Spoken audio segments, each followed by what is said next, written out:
double cup, big country, holy nuts. I don't want friends, I want Audis.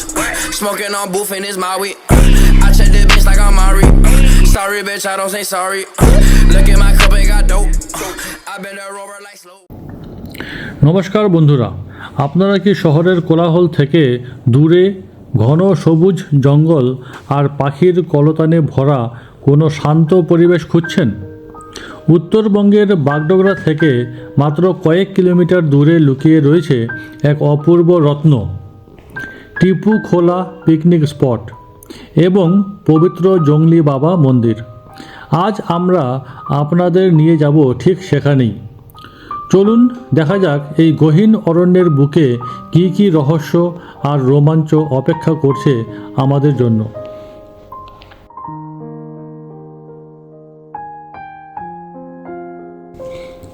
পার্কিংয়ের জন্য বিভিন্ন জায়গা রাখা আছে। এখানে এন্ট্রি করার জন্য পার হেড 20 টাকা ভাড়া, মানে 20 টাকা ফিস, এবং 10 টাকা বাইকের জন্য পার্কিং ফি লাগে। এছাড়া গাড়ির জন্য পার্কিং ফি আলাদা।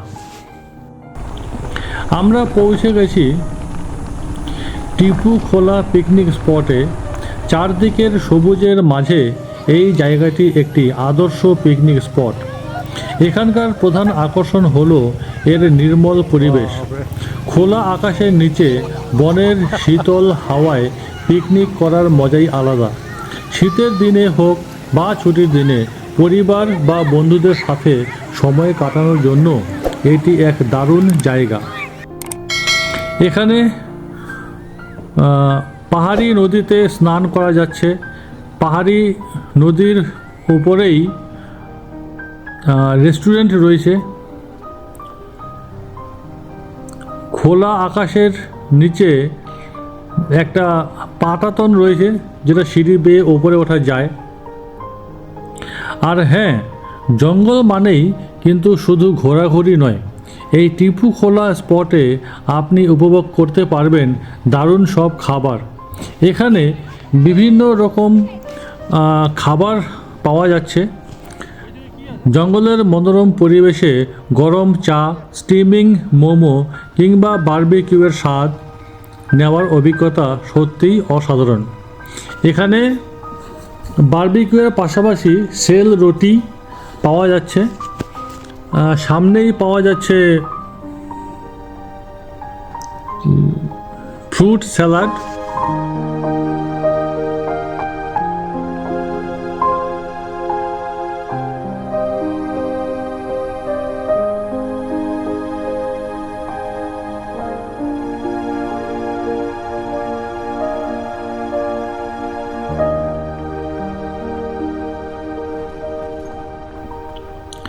বাগডোগরা এয়ারপোর্ট বা টাউন থেকে গাড়ি বা বাইকে করে এই স্পটে পৌঁছানো যায়। মূল রাস্তা ছেড়ে যখন আপনি জঙ্গলের ভেতর প্রবেশ করবেন, তখন চারপাশের ঘন শাল, সেগুন আর নানা প্রজাতির গাছের সারি আপনার মন জুড়িয়ে দেবে। দুপাশে ঘন জঙ্গল, মাঝখান দিয়ে রাস্তা, যেন অন্য এক দুনিয়া। এখানে পৌঁছানোর পথেই আপনি অনুভব করবেন প্রকৃতির আসল রূপ।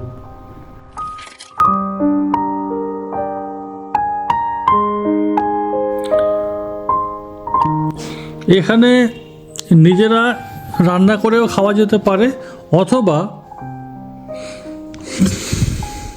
অথবা এখানে যে দোকানগুলো রয়েছে এই দোকানগুলোতেও খাবার অর্ডার করলে এরা রান্না করে দেবে। এছাড়া এই পিকনিক স্পট থেকে আমরা যদি আরও ভেতরে ঢুকে যাই, তাহলে ভেতরে কতগুলো রেস্টুরেন্ট আছে, যে রেস্টুরেন্টগুলোতেও খাওয়া দাওয়া করা যেতে পারে। এই রেস্টুরেন্টের পরেই রয়েছে জঙ্গলের মধ্যে ফরেস্টের মডেল ভিলেজ। এই মডেল ভিলেজের যারা বাসিন্দা, এরা সবাই বন বস্তিবাসী।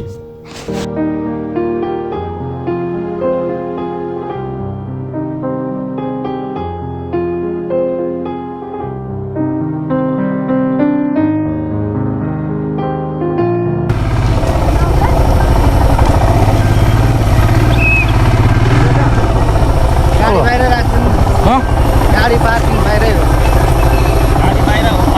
भित्र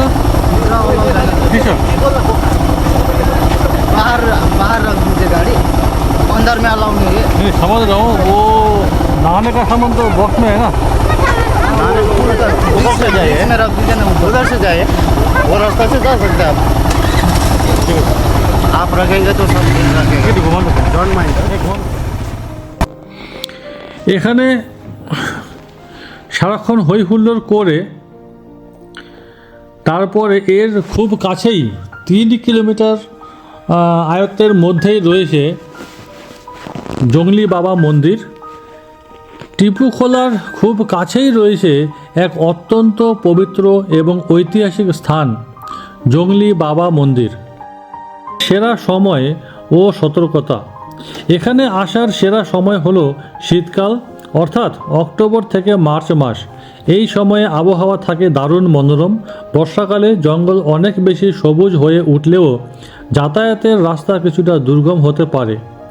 কিছু সতর্কতা মেনে চলাই ভালো। জঙ্গল এলাকায় প্লাস্টিক বা ময়লা ফেলা উচিত নয়। বন্য প্রাণীদের বিরক্ত করা উচিত নয়। সন্ধ্যার আগেই জঙ্গল এলাকা থেকে বেরিয়ে যাওয়া নিরাপদ।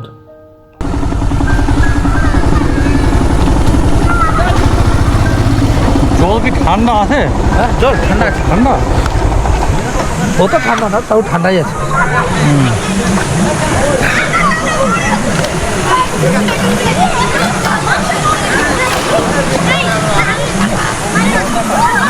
এই গরমের থেকে একটু রিল্যাক্স করতে চলে আসলাম আমরাও।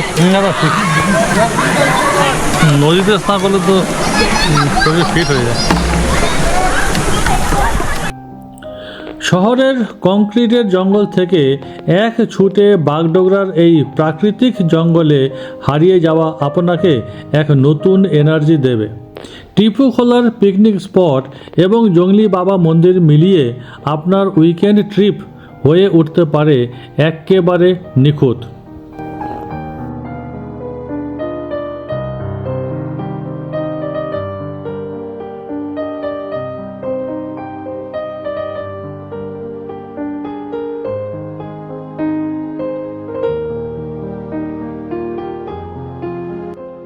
ঘন জঙ্গলের মাঝে অবস্থিত এই মন্দিরটি আধ্যাত্মিক শান্তির এক অদ্ভুত আধার।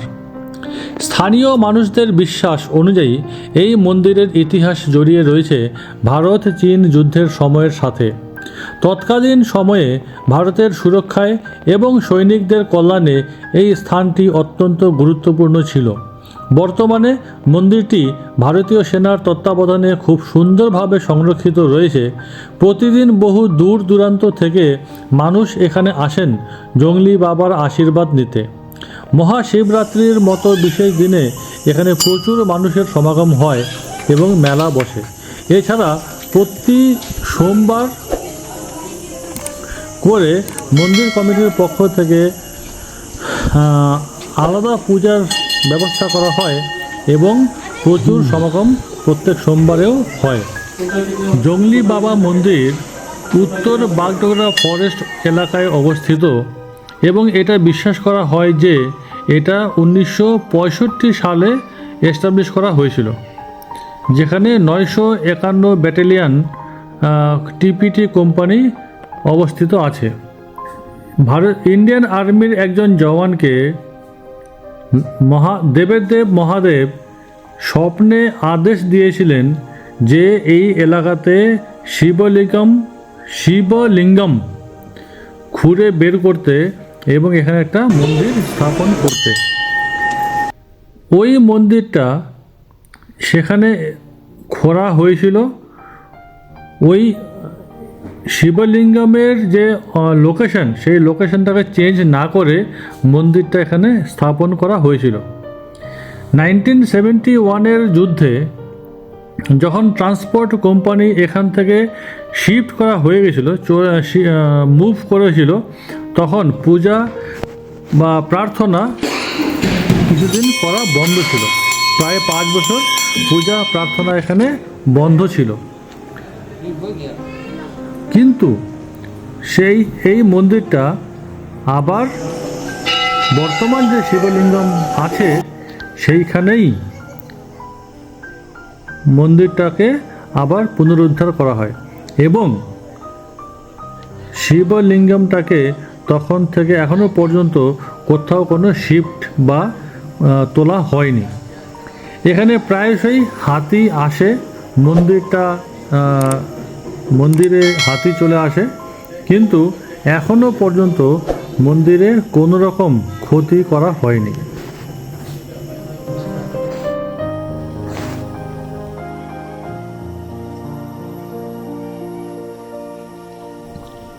ভিডিওটি ভালো লাগলে লাইক করুন, বন্ধুদের সাথে শেয়ার করুন এবং এই ধরনের আরও নতুন জায়গার খোঁজ পেতে চ্যানেলটি সাবস্ক্রাইব করতে ভুলবেন না। পরবর্তী ভিডিওতে নতুন কোনো অ্যাডভেঞ্চার নিয়ে আবার দেখা হবে। ততদিনের জন্য ভালো থাকুন, সুস্থ থাকুন এবং প্রকৃতিকে ভালোবাসুন। ধন্যবাদ।